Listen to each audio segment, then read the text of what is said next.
저는 40대 중반의 남자입니다. 저는 결혼하기까지 너무나 외롭게 살았습니다. 저의 가족이라고는 보육원 식구들이 전부이고, 저를 낳아준 어머니, 아버지 얼굴도 모르고, 저에게 친형제나 남매가 있는 줄도 모르고 한평생을 살았으니까요. 저는 부모님이 보고 싶어도 부모님을 볼 수가 없었고, 찾고 싶어도 찾을 수가 없었습니다. 제가 어릴 때 할 수 있는 일이라고는 부모님을 그리워하고 보고 싶을 때마다 우는 것밖에 없었습니다. 그런데 세상에 기적이라는 것이 정말로 존재하는 모양입니다. 제가 살아온 파란만장하고도 기가 막힌 이야기를 한번 해보려고 합니다. 저는 5살 때 고아가 되었습니다. 제 기억에 저희 부모님은 시장에서 장사를 하셨던 것으로 기억합니다. 무엇을 팔았는지는 정확하게 기억나지 않는데, 날이 좋고 춥지 않을 때는 엄마 아버지가 장사하는 곳에서 같이 있었던 기억이 나고, 시장에 돌아다니며 놀았던 기억이 납니다. 가끔씩 손님들이 와서 저를 보고 귀엽다고 저한테 사탕도 주고 용돈도 주고 했던 것도 기억이 납니다. 제 고향은 충청도 어디쯤이었던 모양이더군요. 제가 보육원에 들어가기 전 발견된 곳이 충청도였으니까요. 하지만 그 지역이 어디인지 정확한 위치는 저도 확실하지 않네요. 시장에서 좀 떨어진 곳이었고, 시장처럼 북적거리지 않는 곳이었는데, 나중에 나이가 들어서도 우리 집을 찾으려고 하니 아무리 봐도 비슷한 골목, 비슷한 집들이 많아서 거기가 거기 같아서 제가 어디에 살았는지 도저히 찾아내지를 못하겠더라고요. 저는 부모님과 주변 사람들한테 꽤 귀여움을 받으면서 살았던 것 같습니다. 시장에서 오고 갈 때 항상 아버지가 저를 등에 업어주셨는데, 아버지 등에서 약간 비릿한 냄새가 났던 것 같습니다. 그때는 그 냄새가 무슨 냄새인지 몰랐는데, 나중에 생선가게 앞에서 아버지 등에서 맡았던 냄새를 맡고, 어릴 때 아버지 등에서 났던 냄새였다는 것을 알게 되었죠. 그래서 제가 보육원에서 지내는 동안 제일 먼저 했던 것이 충청도에 있는 모든 시장을 하나하나 찾아다녔습니다. 어느 시장인지는 모르지만 생선 파는 곳을 찾아다니다 보면 우리 부모님을 만날지도 모르는 막연한 희망을 가지고요. 그런데 그 어디에서 우리 부모님 흔적은 찾을 수 없었습니다. 분명 시장에서 일하셨던 것으로 알고 있고 중간에 일을 바꾸진 않으셨을 것 같은데, 왜 아무리 찾아도 만날 수가 없는 건지 알 수가 없었습니다. 시장마다 돌아다니며 이 시장에 아들 잃어버린 사람 없느냐고 묻고 다녔는데, 물었던 사람마다 우리 시장에는 그런 사람이 없다고 하더라고요. 정말 귀신이 코카인 노릇이었죠. 그렇게 한참 동안 찾아다닌 후 내가 살던 곳이 충청도가 아닐 수도 있겠구나 하는 생각이 들었습니다. 보육원에 들어가기 전 저는 시외버스 터미널 근처에서 발견이 되었다고 했으니 어쩜 시외버스를 타고 다른 지역으로 온 것일 수도 있겠다 싶었습니다. 그런데 만약 시외버스를 탔다면 어떻게 그렇게 어린아이가 혼자 시외버스를 탔는지, 만약 혼자가 아니었다면 누가 나를 데려가려고 했는지, 그건 도무지 알 수가 없었습니다. 보육원에 나온 후에도 저는 제 나름대로의 기억을 더듬으며 이곳저곳을 찾아다녔지만 아무런 성과가 없었습니다. 사진이 한 장 있기를 하나, 주소가 있기를 하나, 우리 부모님 이름은 물론 제 이름조차 명확하지 않았습니다. 집에서는 항상 서바 하고 불렀는데 제 이름이 서비인 줄로만 알았던 겁니다. 그런데 제 이름은 그냥 서비가 아니었던 것이죠. 명섭인지 경섭인지 준섭인지, 왜 우리 부모님은 내 이름을 다 부르지 않고 서바라고만 했는지, 가끔은 그런 부모님을 원망할 때도 있었습니다. 저는 사회에 나오기도 전에 보육원에서 이미 작은 사회를 경험했습니다. 저는 수녀님들이 계시는 보육원 시설로 들어가게 되었습니다. 보육원에 들어가면서 제 성은 보육원 원장님 성으로 바뀌게 되었습니다. 제 기억으로는 저는 이씨였는데 보육원에서는 정씨로 바뀌었습니다.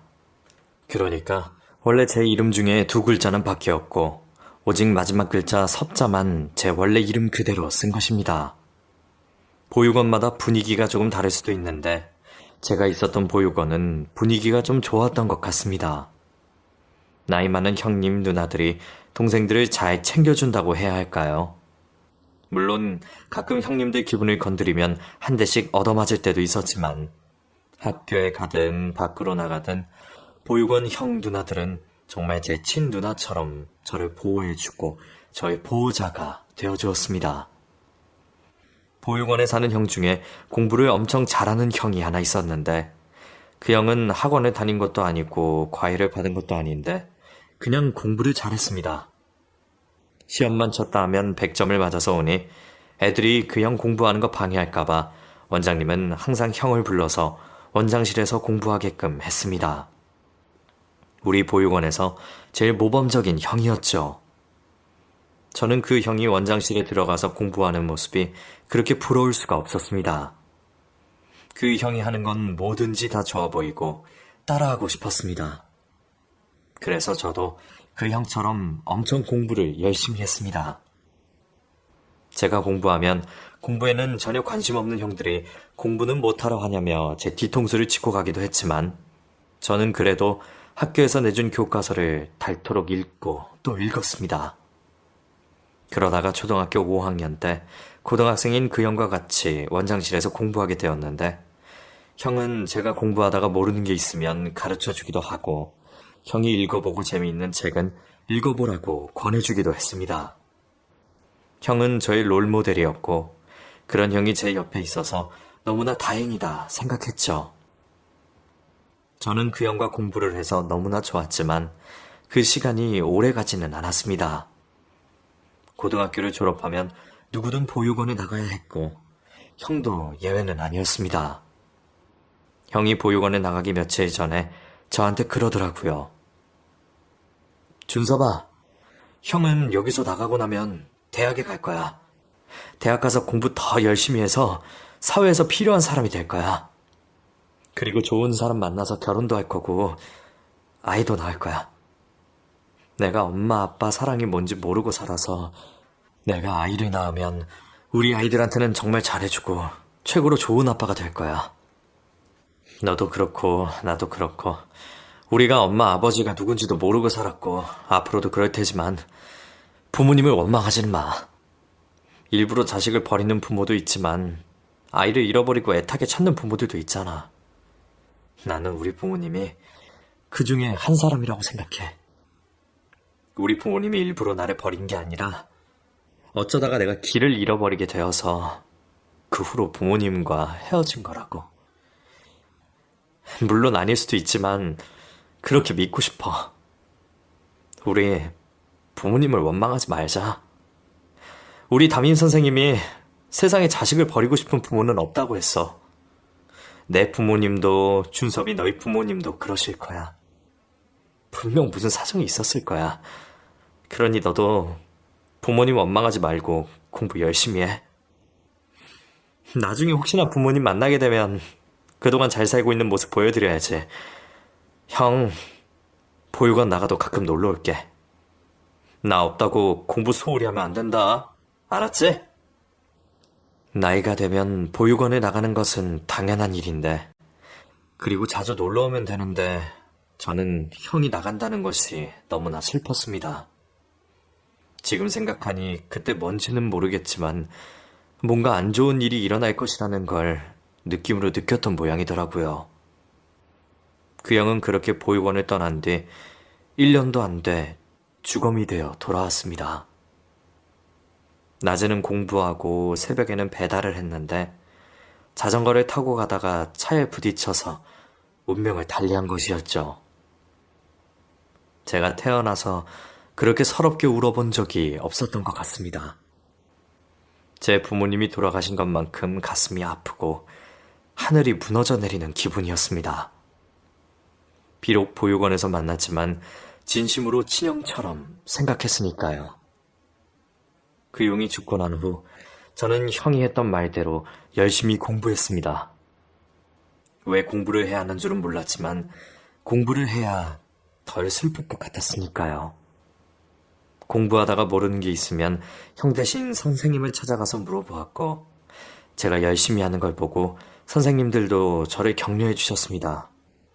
그래서 더 열심히 공부할 수 있었던 것 같네요. 그렇게 시간이 지나서 저는 형처럼 자립지원금을 받고 보육원에서 나오게 되었고, 저는 장학금을 받을 수 있는 대학에 진학했습니다. 물론 공부에만 몰두할 수 없었죠. 저는 돈을 벌어야 했고, 낮에는 학교 도서관에서 공부를 하고, 저녁이면 돈을 벌러 나갔습니다. 제가 선택한 일자리는 당연히 식당이었습니다. 식당에서는 제가 배불리 먹을 수 있는 한 끼 식사가 무료였으니까요. 닭볶음탕에 닭 요리를 하는 식당이었죠. 저는 그곳에서 설거지하고 청소도 하고 배달도 했습니다.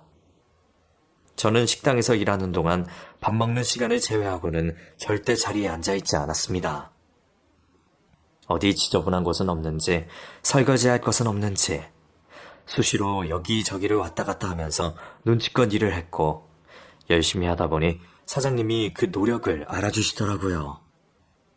처음에는 설거지만 하기로 하고 들어가서 월급을 얼마 못 받았는데, 식당에서 필요한 자빌들을 다 도맡아 하다 보니 나중에는 월급이 배로 올랐습니다. 내가 지금까지 여러 사람들하고 일해봤지만 이렇게 열심히 일하는 학생은 처음이야. 내가 본 학생들은 대부분 여행 경비를 마련하거나 유흥비로 돈을 쓰기 위해서 일을 하는데, 준섭이 학생은 그게 아닌 것 같아. 월급을 받아도 뭘 사는 것 같지도 않고 어디 놀러 다니는 것 같지도 않고 말이야. 집안의 가장인 것 같은데 부모님이 어디 편찮으셔? 무슨 사정이 있는 거야? 저는 부모님이 안 계십니다. 저는 어릴 때부터 보육원에서 자랐고 지금은 혼자입니다. 그래? 보육원에서 자랐어? 자네가 그런 줄 전혀 몰랐어. 보통 보육원에서 자란 사람들은 어딘가 모르게 조금 표가 나거든. 사람들하고 잘 섞이지 못한다든지 자신감이 없다든지 성격이 밝지 못한 경우가 많은데, 준섭이 학생은 전혀 그런 느낌이 없었어. 부모님한테 엄청 사랑받고 자란 사람 같아 보였어. 아마 보육원 수녀님들이 저한테 잘해주셔서 그런가 봐요. 지금은 하늘나라로 가고 없지만 친형 같은 형이 한 명 있었는데, 그 형이 제가 사는데 큰 힘이 되고 용기가 되어주었어요. 그 형 때문에 저도 공부 열심히 할 수 있게 되었고요. 그래서 보육원에 자라면서도 외롭지 않고 가족 같은 사랑을 받고 잘할 수 있었던 것 같아요. 그 형이 보육원에서 나가기 전에 그러더라고요. 부모님이 우리를 버리고 간 게 아니라 어쩔 수 없는 상황이었거나 이렇게 된 데는 분명 무슨 사정이 있을 거라고요. 저는 형이 한 말을 믿습니다. 그래서 저는 부모님을 미워하거나 잊으려고 하지 않고 저를 낳아주신 부모님을 마음에 품고 살아갑니다. 그러니 더 이상 외롭지 않네요. 언젠가 부모님을 만날 수 있었으면 좋겠는데 가능할지는 모르겠습니다. 제 얘기를 가만히 듣고 있던 사장님이 말씀도 없이 깊은 생각에 잠기시더니 한참 후에 저를 보시면서 말씀하시더라고요. 학생이 나보다 낫네. 내가 학생한테 배울 점이 많아. 나는 나를 키워주신 부모님도 가난하다고 나를 힘들게 한다고 원망하고 살았는데 내가 학생 앞에서 부끄러워진다. 세상에 가난하고 싶어서 가난한 사람이 어디 있고 자식한테 잘해주고 싶지 않아서 잘해주지 않은 부모가 어디 있겠어. 살다 보면 마음대로 되지 않는 것이 인생이고 아무리 잘하려고 발버둥쳐도 안 될 때도 있는데 그런 부모의 입장은 생각지도 않고 나는 너무 내 생각만 해왔어. 그런데 이상하게도 부모님이 돌아가시고 나니 철이 들더라. 부모님이 살아 생전에 진작에 철이 들었으면 효도했을 텐데 나는 효도 한번 못 해본 불효자야. 그런데 학생은 다른 것 같아. 언젠가 부모님을 만나게 되길 바란다. 그리고 효도하길 바란다. 일 열심히 한다며 월급 올려준 것도 너무 감사한 일이지만 사장님은 제 사정을 알고 난 후 밥도 더 많이 먹으라고 주시고 집에 갈 때는 반찬도 싸서 따로 챙겨주셨습니다. 집에서 밥만 해서 반찬이랑 먹고 다니라고 아침을 먹어야 하루가 든든하니 아침도 꼭 챙겨 먹으라고 하시더라고요. 그렇게 챙겨주시니 저는 너무나 감사해서 더 열심히 일하는 것으로 보답했습니다. 저는 대학을 졸업할 때까지 그 집에서 일을 했고 어깨너머로 많은 것을 배웠습니다. 그곳에서 일을 하면서 저도 사장님처럼 이런 음식점 하나 있으면 좋겠다라는 막연한 꿈을 가지고 있었습니다. 하지만 음식점은 하고 싶다고 하게 되는 게 아니잖아요. 가게를 마련할 돈도 있어야 되고 경험도 있어야 하고 가게를 하려고 생각해보니 준비해야 할 것들이 한두 가지가 아니더라고요. 가게를 여는 것은 제가 이룰 수 없는 무리한 꿈이라는 생각이 들었습니다. 저는 대학을 졸업하고 회사에 취직했죠. 그리고 5년간 회사 생활 열심히 했습니다. 그런데 회사 생활을 하면 할수록 이 자리는 내 자리가 아닌 것 같다는 생각이 들더라고요.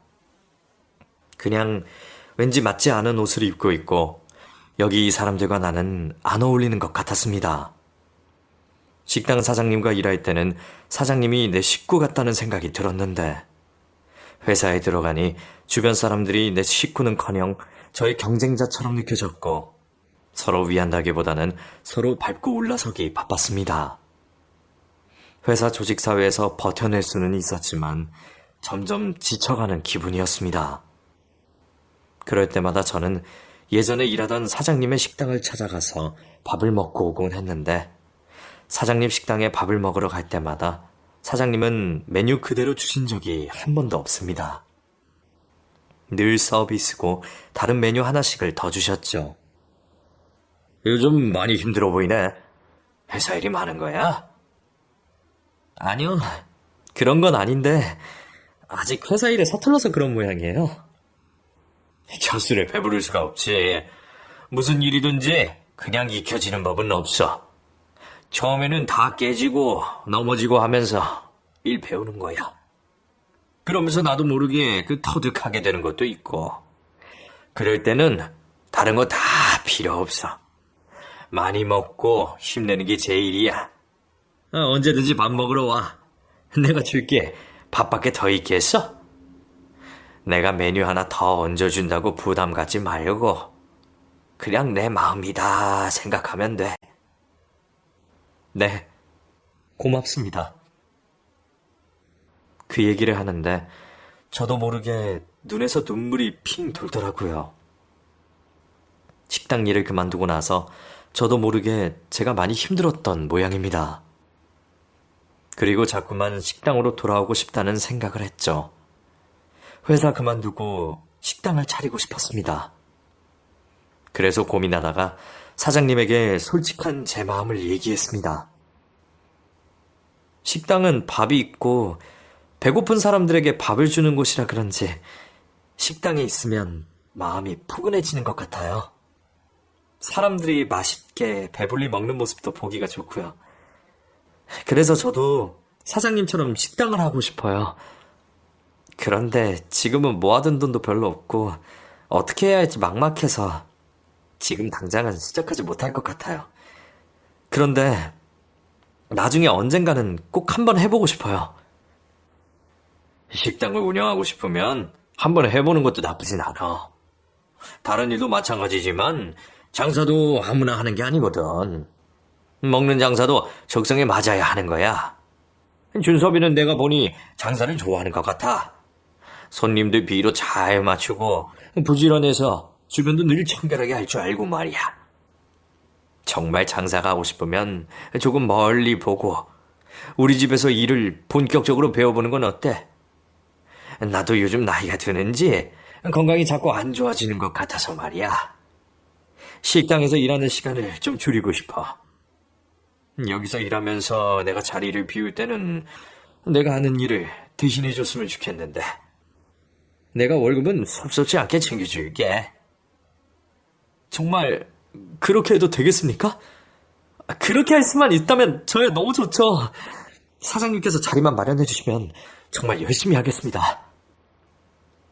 그렇게 저는 다시 사장님 식당에 가서 일을 하게 되었고, 사장님은 저한테 재료 공급받는 것부터 질 좋은 재료 싸게 구하는 법, 음식 가격을 정하는 법, 음식 보관하는 법 등 식당 운영에 대해서 하나하나 다 알려주셨습니다. 이렇게 다 알려줘도 되는 건가 싶을 정도로 세세하게 알려주셨죠.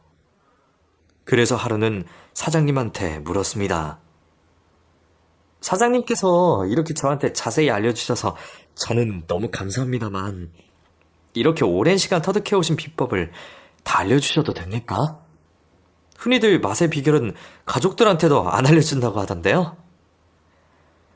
내가 나이 60이 될 때까지 별의별 일을 다 겪었어. 이 사람 저 사람도 많이 만나봤고, 사기도 당해보고, 배신도 당해봤어. 하다못해 같이 살던 마누라한테도 배신을 당했으니까. 사람 인생 밑바닥까지 가봤다고 할 수 있지. 죽어버릴까 생각도 해봤고, 그냥 다 때려치우고 떠돌이 생활이나 해볼까 생각도 해봤어. 그런데 그래봐야 나한테 득될 게 하나도 없겠더라고. 죽으면 나만 손해고, 다 접고 떠돌이 생활 해봐야 나만 고생이지. 그래서 다시 시작해보기로 했어. 그렇게 제기하면서 앞으로는 사람을 믿지 말고 사기도 당하지 말자 다짐을 수십 번, 수백 번 했어. 그래서 집사람한테 배신당하고 이혼한 후, 그 후 여자 만날 생각은 하지도 않고 있어. 혼자 산 지 벌써 10년이 넘었네. 사람한테 받은 상처야 시간이 지나니 점점 사라지더라고. 그래서 그런가? 다른 사람은 몰라도 준섭이는 믿어보고 싶네. 내가 도움을 줄 수 있으면 도움도 좀 주고 싶기도 하고. 왠지는 모르겠는데 준섭이가 좀 잘 됐으면 좋겠어. 부모 형제 없이 어렵게 살아왔을 텐데 전혀 그늘도 없고, 그런 걸 보면 준섭이는 강하고 아주 바라는 사람인 걸 알 수가 있지. 사람한테 배신당하고 사기당한 후에 내가 얻은 것은 사람 보는 게 좀 생겼다는 거야. 준섭이는 성공할 거야. 내가 보니까 그래. 그래서 도와주고 싶은 거고. 사장님이 계셔서 너무나 든든합니다. 사장님이 가르쳐주신 만큼 잘 배우고 열심히 해서 좋은 모습 보여드릴게요. 이 은혜는 잊지 않겠습니다. 그렇게 저는 사장님 가게에서 다시 일을 하게 되었습니다. 그동안 저는 여자도 만나 결혼도 하고 제게 없던 가족들도 생겼습니다. 가족이 한 집에 모여서 사는 기분이 어떤 건지 그전까지는 몰랐는데, 결혼을 해서 아이까지 생기고 보니 사람들이 이래서 결혼을 하는구나 싶더라고요. 든든한 울타리가 있어서 아무도 우리 식구는 건드리지 못할 것 같고, 돈 주고도 사지 못할 든든한 백이 생길 것 같은 기분이었죠.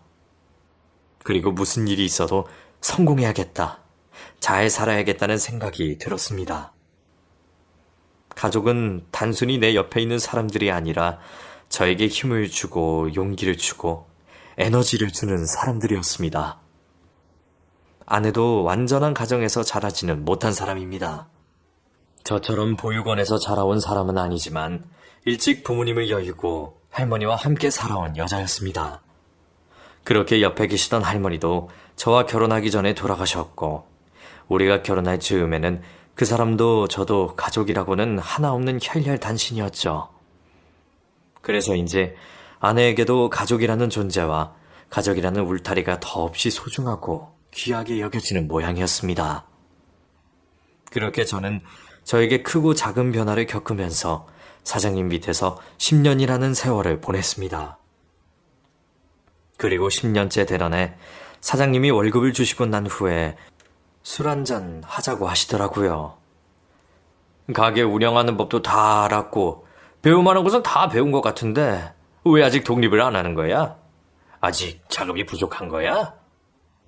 그냥 언제 떠나야 할지를 잘 모르겠네요. 사장님이 저한테는 가족이나 마찬가지시잖아요. 저한테 월급을 주시는 사장님이시지만 한편으로는 아버지 같기도 하고요. 그래서 제가 사장님 곁을 떠나고 싶지 않은지 아직은 발길이 안 떨어지네요. 사람이 그렇게 정이 많아서 어째? 사업하는 사람은 냉정한 면도 있어야 되는데 돈은 냉정한 거거든. 그렇게 정이 많으면 장사 못해. 사장님도 이렇게 정 많으신데 오랫동안 식당 운영 잘해 오셨잖아요. 단골 손님도 많고 맛집으로 자리도 잡았고 저는 더도 말고 덜도 말고 사장님만큼만 정 나누며 살고 싶습니다. 나를 그렇게 좋게 봐주니 내가 너무 고맙네. 그나저나 준섭이, 자네가 가게를 할 생각이 있다고 하니 내가 물어보는 거니 부담은 가지 말고 대답하게. 내가 이 가게를 다른 사람한테 넘길 생각인데 다른 사람보다 자네한테 먼저 물어보는 거야. 자네가 이 가게를 누구보다 잘 알고 나보다 더 정을 가지고 운영해 왔잖아. 그래서 이 가게를 자네한테 넘길 생각인데 한번 운영해 볼 마음이 있는지 모르겠네. 이 가게를요? 한평생 사장님이 이루어오신 걸 제가 받아도 되겠습니까? 반은 내가 이루고 반은 자네가 이룬 거나 마찬가지야. 이 식당 주인이 바뀐다면 자네한테로 가는 게 맞아. 어때? 해볼 생각이 있는 거야? 이렇게 잘 되는 식당 저야 넘겨받으면 더할 나위 없이 좋죠. 두 번 생각할 것도 없습니다. 그런데 정말 넘기시게요? 이렇게 애정을 가진 식당을 어떻게 넘기시려고요? 언젠간 넘겨야지. 내가 저승까지 가게를 짊어지고 가지도 못하는데 뭘. 아유, 저승이라뇨. 무슨 그런 말씀을 하세요. 아직 그런 말씀 하실 때 아니시니 그런 말씀 마세요. 그래. 나도 오래 살고 싶어. 사실 최근에 가게도 넘기고 오래 살고 싶은 이유가 생겼어. 그 이유가 뭔데요? 나도 이제 내 인생 즐기고 싶어. 내가 오랫동안 알고 지낸 사람이 한 사람 있는데 내가 전에도 말했다시피 한 입을 덮고 살던 마누라한테 배신당하고 아무하고도 엮이고 싶지 않았어. 그런데 말이야, 서로 의지하고 지내고 싶은 사람이 있어. 내가 여기에 자리 잡기 전에 고향에서부터 알고 지낸 사람인데 거기도 혼자 된 지 오래야. 고향 갈 때마다 가끔 들러서 안부만 묻고 오는 게 전부였는데 혼자 돈 벌면서 지적 장애가 있는 딸을 혼자서 키워왔는데 얼마 전에 다리를 다쳐서 더 이상 일하기가 힘든 모양이야. 돈을 벌어야 되고 딸한테 의지하려니 그럴 상황도 안 되고 말이야. 그래서 우리 집에 와서 같이 지내자고 했어. 그냥 아무런 돈벌이도 없이 우리 집에서 지내려고 하니까 너무 부담스러워하는 것 같아서 그 집 딸을 우리 식당에 취직시켜주는 조건으로 여기 와서 같이 지내자고 했어. 그래서 혹시 준섭이가 내 식당을 이어서 받아 해주면 내가 좋은 가격에 넘겨줄 테니까 그 아이 직원으로 고용해줬으면 좋겠네. 지적 장애가 있다고는 하지만 설거지하고 청소는 정말 잘하는 아이야. 식당에서 아무 문제도 일으키지 않을 거고. 한번 해보겠나? 저는 당장 대답할 일은 아닌 것 같아서 며칠만 생각할 시간을 달라고 했죠. 그래, 그래야지. 오래 생각하고 신중하게 결정해. 나도 오늘 바로 대답 들으려고 물어본 얘기는 아니야. 충분히 생각하고 결정되면 그때 말해줘.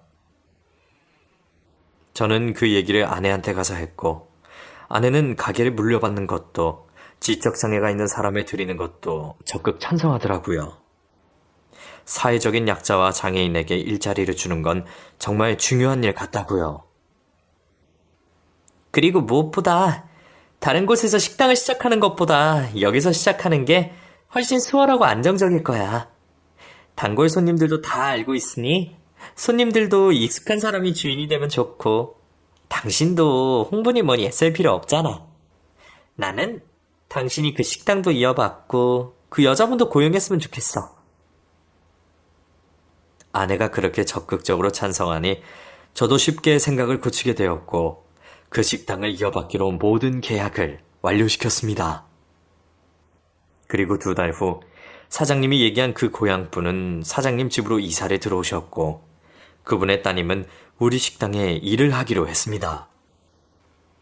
그날 사장님이 고향분과 따님을 함께 데리고 오셔서 저한테 인사를 시키시더라고요. 부족한 아이 받아주셔서 고맙습니다.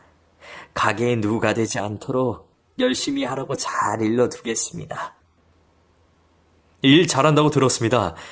잘할 겁니다. 걱정하지 마세요. 그리고 가끔 사장님하고 식사하러 오세요. 제가 오실 때마다 맛있는 거 대접해드리겠습니다. 눈빛도 선하니 참 심성이 고우신 분 같아요.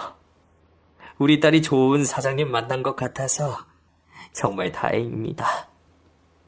주인이 바뀌고 새로 한 사람이 들어오긴 했지만 우리 가게는 여전히 예전처럼 잘 돌아갔습니다. 새로 들어온 그 직원은 조금도 게으름을 부릴 줄 몰라 너무 열심히 일해주어서 사장인 제가 가끔은 미안할 지경이었습니다. 손님이 한산할 때는 가만히 앉아서 쉬어도 됐는데 잠시라도 쉬지 않고 부엌이며 탁자며 묵은 때까지 싹싹 지워내고 있었습니다.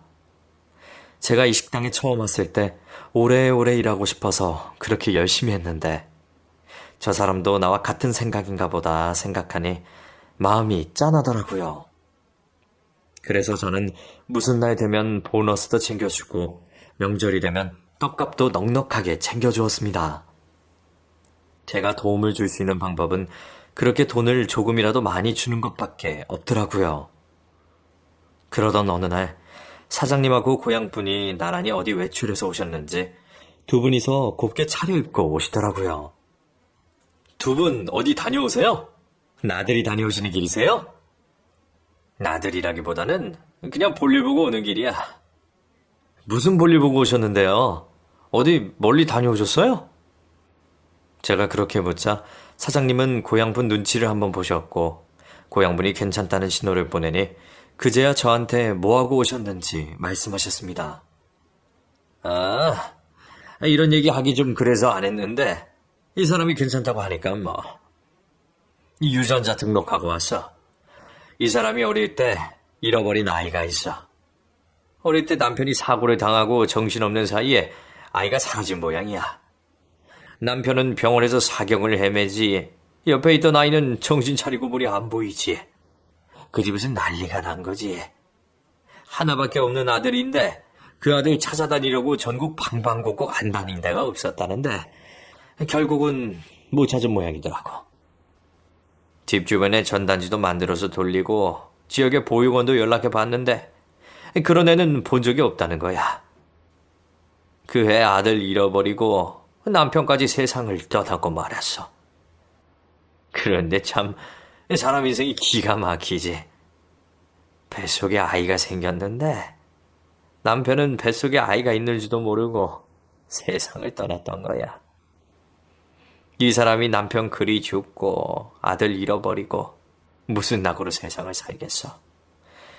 죽고 싶은 생각도 여러 번 했는데 뱃속에서 애가 발길질을 하고 있으니 어떻게 사람이 죽을 수 있겠어. 그래서 죽지 못해 살았는데 죽은 남편은 잊혀져도 잃어버린 아들은 안 잊혀진다고 하네. 어디에 살아있을 것만 같고 꼭 만날 것만 같아서 말이야. 그래서 여기저기 알아봤더니 유전자 등록을 하면 찾을 수가 있다고 하더라고. 이 사람은 지금껏 그런 게 있는 줄도 몰라서 못했는데 이제야 그런 게 있는 줄 알고 등록하고 온 거야. 아휴, 그러셨군요. 그런 사연이 있으신지 몰랐습니다. 이 사람이 말을 안 하는데 알 수가 있나? 아 참, 자네도 어릴 때 부모 없이 보육원에서 자랐다고 하지 않았나? 자네도 이참에 유전자 등록하지 그래? 이 양쪽에서 다 유전자 등록을 하면 찾을 확률이 엄청 높다고 하던데. 네, 저는 이미 등록했습니다. 오래전 했죠. 그런데 아무 소식이 없더라고요. 그냥 이제는 포기하고 삽니다. 언젠가 꿈에서라도 한번 배웠으면 좋겠네요. 그래, 한번 그렇게 헤어지고 나면 만나기가 힘들지. 그런데 가만. 전에 고향이 어디라고 했나? 제가 충청도에 있는 보육원에서 자랐으니까 제 고향은 충청도일 겁니다. 그렇구만. 이 사람은 강원도 인접해 있는 경기도인데 혹시나 해서 물어봤더니 역시나 아닌가 보구만. 어쨌든 자네도 이 사람도 그렇게 애타게 찾는 가족을 찾았으면 좋겠네. 그러던 어느 날 낯선 번호로 전화가 한 통 걸려왔습니다. 경찰서더군요. 가족 찾기 유전자 등록하신 적 있으시죠? 유전자가 99% 일치하는 분을 찾았습니다. 와서 확인 한번 해보시겠습니까? 네? 99% 일치요? 그렇다면 제 가족을 찾았다는 말씀이십니까? 확인을 해봐야겠지만 거의 맞다고 보시면 될 것 같습니다. 저는 제 귀를 믿을 수가 없었습니다. 저는 경찰서에 연락을 받고 바로 달려갔고 경찰서에 도착하니 지문 일치하는 분에게 연락했는데 지금 오고 계시는 길이라며 잠깐만 기다리라고 하더라고요. 그리고는 유전자 결과지를 저한테 보여주었습니다. 99% 일치라는 글을 보고도 믿을 수가 없었습니다. 이런 날이 오게 될 줄은 정말 생각지도 못했으니까요. 저는 한쪽에 앉아서 결과지만 뚫어지게 바라보며 그 사람이 오기를 기다렸습니다. 잠시 후 제 연락을 받은 아내가 달려왔고 초조해하는 저를 보며 아내가 저를 다독여 주었습니다. 여보, 너무 긴장하지 마. 편안하게 마음 먹어. 만나서 진짜 당신 가족이면 너무나 기적 같은 일이고 혹시나 아니더라도 실망하지도 말고. 그래도 이렇게 연락이 온다는 건 희망이 있는 거니까. 그래, 그렇게 생각해야 되는데 나 너무 떨린다. 내가 이렇게 떨려본 적이 없는데. 여보, 나 왜 이러지? 혹시 아니면 어떻게 하지? 나 너무 실망할 것 같은데. 유전자 검사 결과가 이렇게 일치한다고 나왔으니까 맞을 거야. 같이 기다려보자. 1분이 1시간 같이 느껴지는 시간을 보내고 잠시 후 제 유전자와 일치한다는 분을 만났는데 저는 그 얼굴을 보고 중심을 잡지 못하고 휘청거렸습니다. 자네였나? 이 사람과 유전자 일치하는 사람이? 사장님은 고향분을 데리고 왔고 그 뒤에는 우리 식당에 새로 들어온 여자 직원이 저를 빤히 쳐다보고 서 있었습니다. 세상에, 어떻게 이럴 수가. 저하고 유전자 등록 일치하는 사람이 아주머니라니. 그럼 아주머니가 제 어머니였다는 말씀이신가요? 어떻게 그럴 수가 있죠? 저는 충청도에서 살았는데 아주머니는 경기도라고 하셨잖아요. 글쎄, 나도 뭐가 뭔지 도통 알 수가 없네. 어떻게 그 어린애가 충청도까지 가게 되었는지. 사장님 고향분도 저를 보시고 어리둥절한 표정으로 서 계셨습니다. 뭐가 어떻게 돌아가는지 도통 모르겠다며 사진을 한 장 꺼내 보이시더군요. 이 사진이 내가 유일하게 들고 있는 우리 아들 사진이에요. 이건 돌 사진인데 그때 살림이 넉넉하지도 못하고 사진 기술이 좋지도 못해서 내가 가지고 있는 사진은 이게 전부인데 이름은 정석이었는데 이름도 성도 영딴판이라 아예 생각지도 않았는데. 아주머니가 혼란한 표정으로 묻자 경찰관 분이 말씀해 주시더라고요. 이름은 어릴 때 기억이 명확하지 않으면 잘못될 수도 있고요. 성은 보육원 원장님 성을 따라가게 되어 있습니다. 그래서 이름도 성도 완전히 달라서 찾기가 더 힘든 경우가 많죠. 제 이름이 섭이가 아니고 석이었군요. 제가 석이라고 제 이름 끝자리 똑바로만 알고 있었어도. 그건 자네 잘못이 아니네. 그 어린 나이에 부모 잃은 자네가 뭘 알겠나. 자책하지 말게. 이렇게 만난 게 어디야.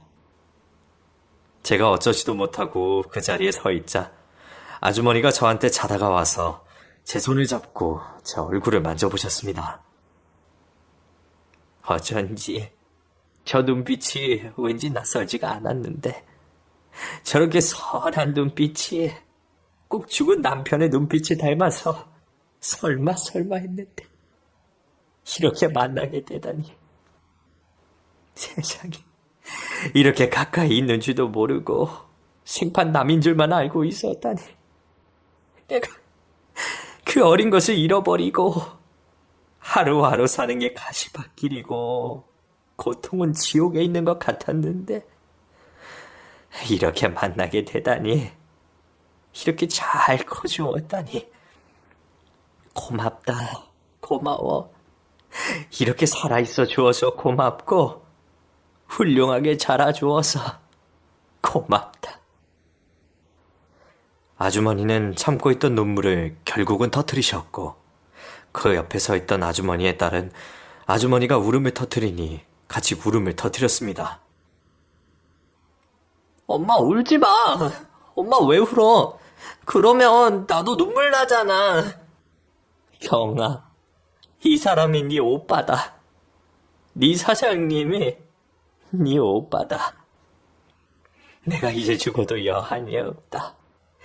내가 잃어버린 아들이 가슴에 맺혀서 밥을 먹어도 내려가지 않고 물을 마셔도 딱 걸려서 여기가 이렇게 시퍼렇게 멍이 들었는데 너를 만나다니 내가 이제 죽어도 여한이 없다. 죽다뇨. 그게 무슨 말씀이세요? 이제 우리 가족이 만났는데 그런 말씀 마세요. 오래오래 사셔야죠. 저하고 어머니 손잡으시면서 오래오래 사셔야죠. 어머니, 평생 처음으로 어머니라 부르니 말문이 막히지만 제 어머니 맞으시죠? 제 어머니 확실하신 거죠? 꿈에서라도 한 번만 만났으면 했는데 이렇게 살아계셔 주셔서 고맙습니다. 얼마나 가족이 그립고 어머니가 그리웠는지 몰라요. 어머니가 시장에서 장사하시던 기억이 있어서 늘 시간만 나면 충청도에 있는 모든 시장을 찾아다녔는데 경기도에 계신 줄 모르고 그렇게 딴 곳으로만 찾아다녔어요. 찾아주셔서 고맙습니다. 이제 제 아내한테도 시어머니가 생겼고 제 아이한테도 할머니가 생겼네요. 어머니 감사합니다. 사장님 감사합니다. 저도 참고 있던 눈물을 끝내 터뜨리고 말았죠. 한 번 터진 울음은 서럽게 터져나와 그칠 줄을 몰랐습니다. 그렇게 우리 가족은 모두 부둥켜 안고 한참을 울었습니다. 그렇게 어머니를 만난 후 다음날 제가 살던 보육원으로 갔습니다. 어머니가 가지고 계신 아기 때 사진과 제가 보육원에 들어왔을 때 사진을 비교하니 돌 사진 때보다 살이 좀 빠지긴 했지만 확실히 제 얼굴이 맞더군요. 정말 꿈만 같았습니다. 만약 이것이 꿈이라면 깨고 싶지 않았죠. 어머니는 제가 살았던 보육원을 보시고 또 한 번 눈물을 터뜨리셨고 수녀님들은 너무 잘 되었다며 축복의 말씀을 해주셨습니다. 우리 가족 아주 오랜 시간 동안 서로 얼굴 한번 보지 못하고 다른 세상에서 살았지만 이제는 보고 또 보고 지겨울 정도로 보고 살 수 있어서 너무나 행복합니다. 앞으로 우리 어머니와 동생 그리고 우리 어머니에게 평생 친구가 되어주신 우리 사장님까지 한 가족으로 행복하고 재미있게 살아갈 겁니다. 긴 얘기 들어주셔서 감사합니다. 이만 글 줄이겠습니다. 모두 건강하시고 행복하세요.